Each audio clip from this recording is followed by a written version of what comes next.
welcome back. The first Monday Nitro of February 2002.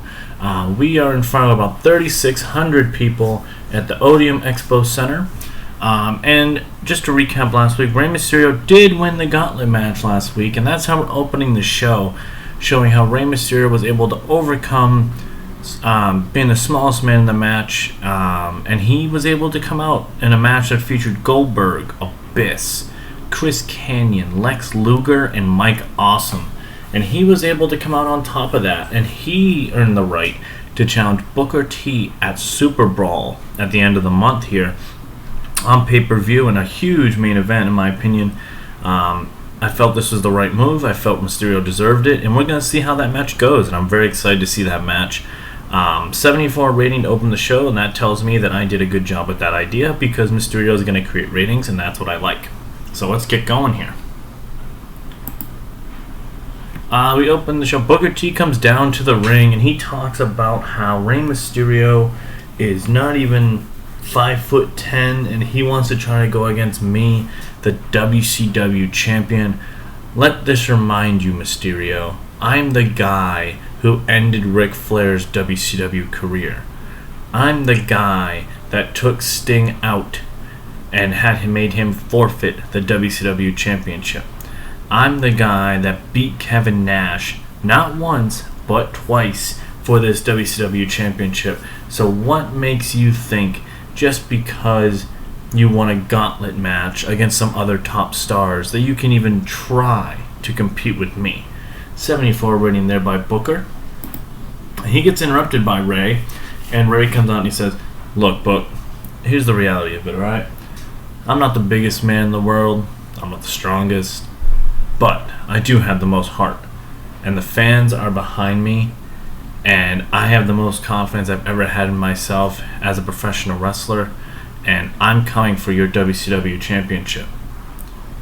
And you may count me out, you may look past me, and that's fine, but that will be your biggest mistake of your career." And Mysterio drops the mic and leaves the ring as Booker T kind of looks puzzled in the ring.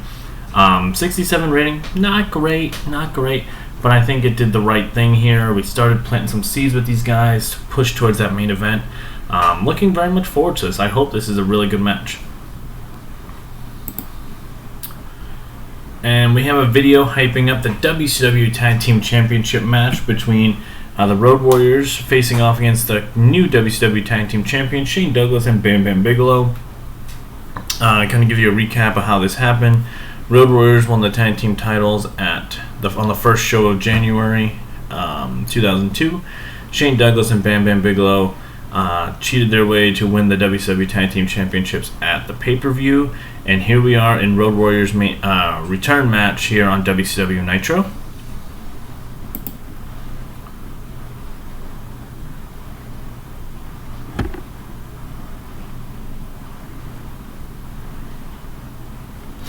In a decent match, the Road Warriors defeat Douglas and Bam Bam Bigelow in 10:21 when Shane Douglas intentionally gets counted out as he just kind of walks away from the ring as the referee counts to 10. The Road Warriors both had 50s, Bam Bam at 53, Shane Douglas at 62. Obviously the Road Warriors have excellent chemistry, and the announcing quality lifted the match. 54 rating, is what it is, I'll take it. But this is to continue this. Clearly showing that Shane Douglas and Bam Bam Bigelow don't really want to fight the Road Warriors, as they're kind of being the slimy, especially Shane Douglas being that slimy heel, and Bam Bam's playing the bodyguard kind of role. And we're gonna have a nice little situation here where we get to a blow-off match, and it's gonna be good. I'm looking forward to it. So hopefully you guys are liking it as much as I am. And we have a graphic that shows up on the screen, and it's called The Funeral for the Outsiders.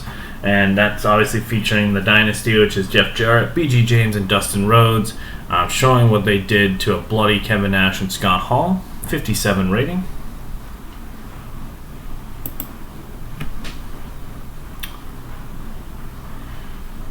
In a decent match, Mike Awesome defeats Mike Sanders in about 6 minutes by pinfall with the Awesome Bomb. Mike Awesome 72, Mike Sanders only a 43. He was off his game, but he's just a jobber at this point. The match got the crowd hotter with a 67. Mike Awesome gets a much-needed win after losing out on that gauntlet match last week. Again, 67 rating. Not much to really say here. Mike Awesome just needed to get a W. Post-match, we got lots of stuff going on here. The Militia comes out on stage while Guido, Crazy, and Gonzalez come out on stage. And they're talking about how Mike Awesome thought this was over between them and that, you know, he was just going to waltz his way past the Militia. No. The Militia is here for war, Mike Awesome. And just to give you a little taste of what we're talking about, here is what happens to your friends when you mess with the Militia. And it shows backstage Berlin hitting Lance Storm with a concerto.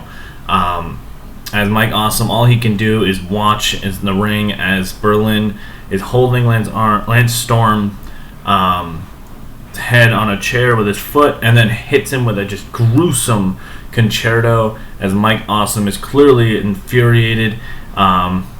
And the Militia, as little Guido just smiles as the Militia just walks backstage as Mike Awesome is losing it in the ring.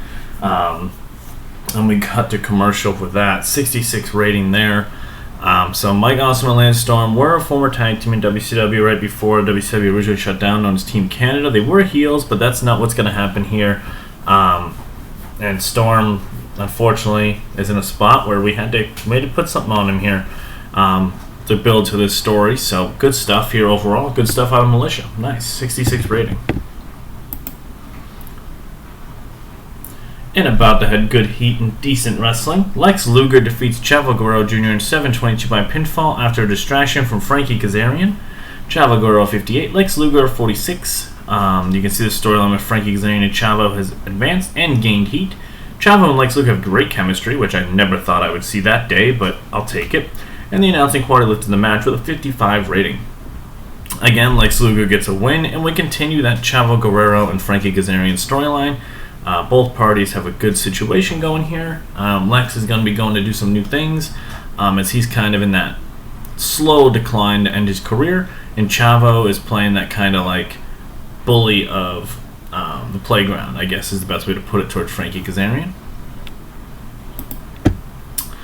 And backstage, Chavo's had enough of Kazarian's, challenges him next week to a match as Frankie Kazarian gladly accepts. Terrible rating, but both of these guys are not good on the microphones, so we're just going to ignore that 37 rating. But we have a match next week between Frankie Kazarian and Chavo Guerrero.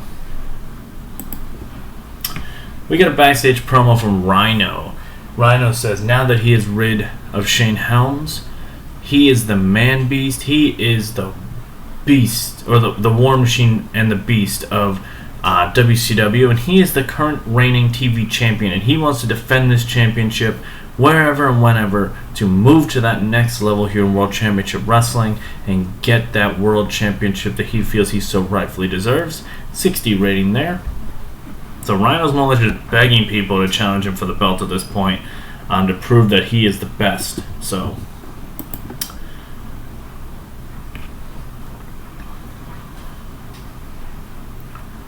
who will step up this week? Let's see.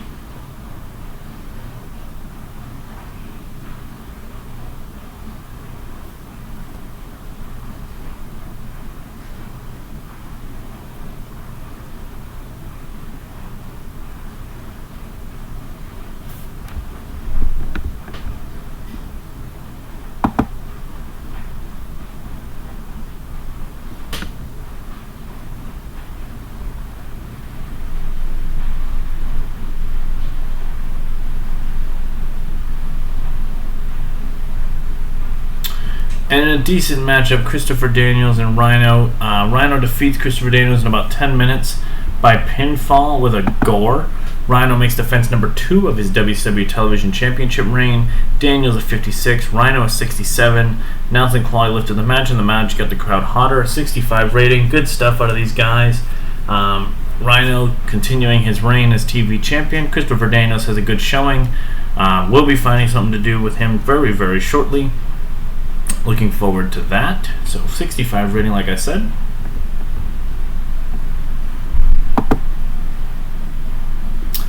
Backstage, we have Shane Helms is in Bischoff's office, kind of complaining about the TV title situation that he feels He so rightfully deserves an opportunity.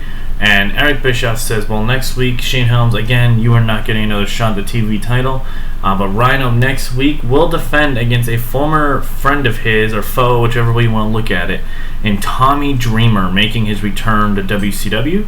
The TV title still has advanced, and Shane Helms is slowly showing a sign of a heel turn going forward. So Shane Helms will be turning heel sooner rather than later. Whether or not that actually happens, we've at least planted some seeds as if I decide to do it. So 51 rating there.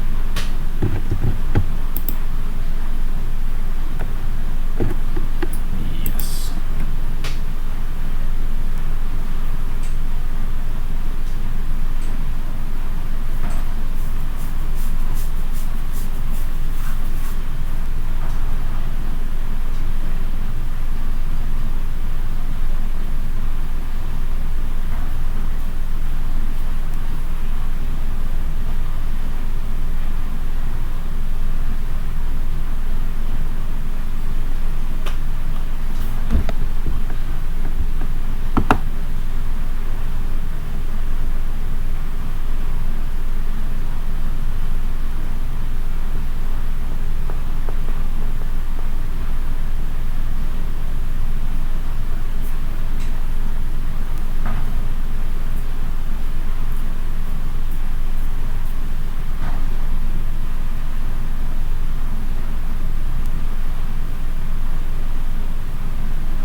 In a decent match, our WCW tag team feud between PinPoint and Kronik. PinPoint defeats Kronik in about 10 minutes when Mark Jindrak pins Brian Clark with a mark of excellence. Jindrak of 58, Styles of 64, Clark of 47, Brian Adams of 58. The feud is officially over with these two teams as they're going to move on to different spots. 60 rating overall for the tag team match. PinPoint's going to go do their thing, Kronik's going to do their thing, and we're just going to let this feud end. It's hit that point. Good stuff out of all four guys, though. Good. And we have a segment backstage. James Mitchell cuts a promo on Bill Goldberg saying, "You made the biggest mistake of your life, Bill. You screwed over my monster Abyss in that gauntlet match and let a puny Rey Mysterio win the match just because of you. Don't think your actions don't have consequences, Goldberg, because they do." 65 rating there out of Mitchell.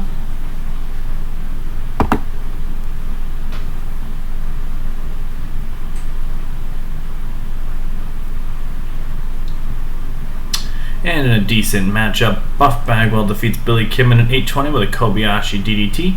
Buff Bagwell 55, Kidman a 50.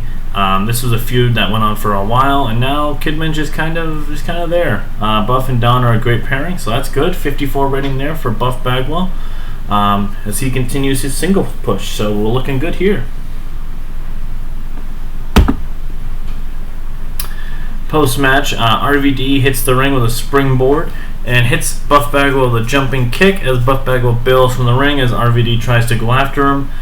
This feud is very far from over as the WCW United States Championship is heating up as Rob Van Dam and Buff Bagwell are on another collision course for that championship as Buff Bagwell feels like he should stop at nothing to get that belt, and Rob Van Dam has been a very good champion, a very fighting champion taking on all comers. So good stuff, 68 rating.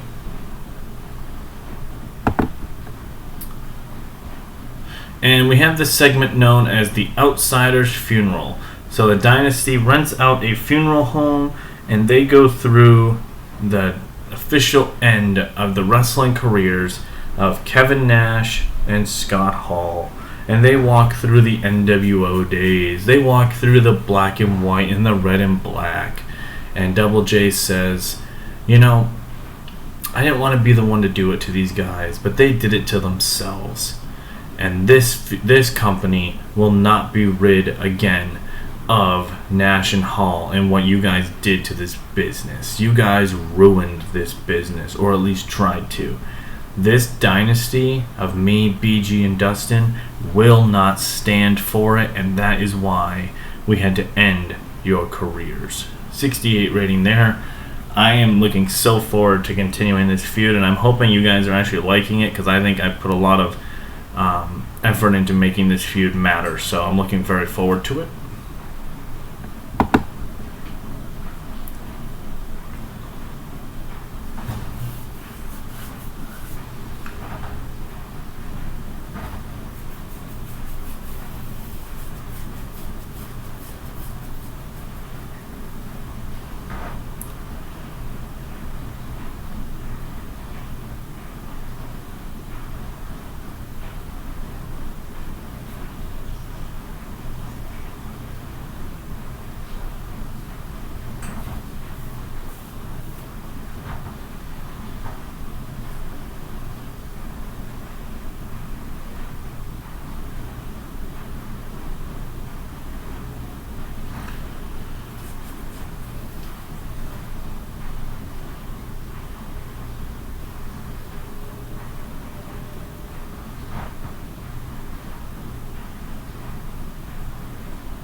See what our next matchup is.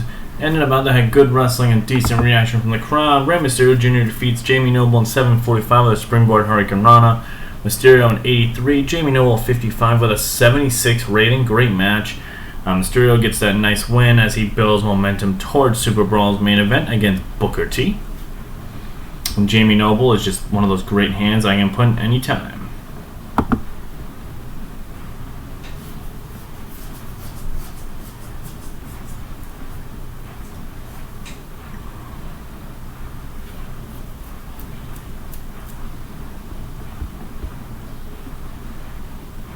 And in our main event, about that had fantastic heat and great wrestling. Bill Goldberg defeats Chris Kanyon in 10:21 by pinfall with a jackhammer. Goldberg is 77, Chris Kanyon is 71, 77 rating overall. Great last two matches here to end the show. Goldberg and Kanyon both have been two of my top stars in the company. Great match here. Both guys did fantastic. Post-match, Abyss attacks Bill Goldberg, hits him with a chair about 2 or 3 times, and then Abyss sets up the steel steps, grabs Goldberg, and choke slams him through the announce table to end Monday Night Nitro. Mitchell was right. Every action does have consequences. 75 rating there, so obviously this is a feud that we're going to be pushing forward between Goldberg and Abyss. So good stuff there.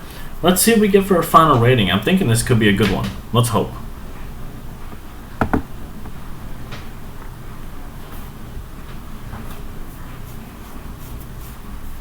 Let's see. What did we get?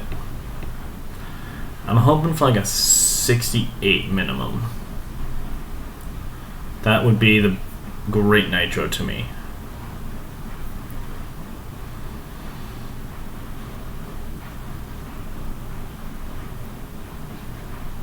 Giving me some suspense here. Let's see, what did we get?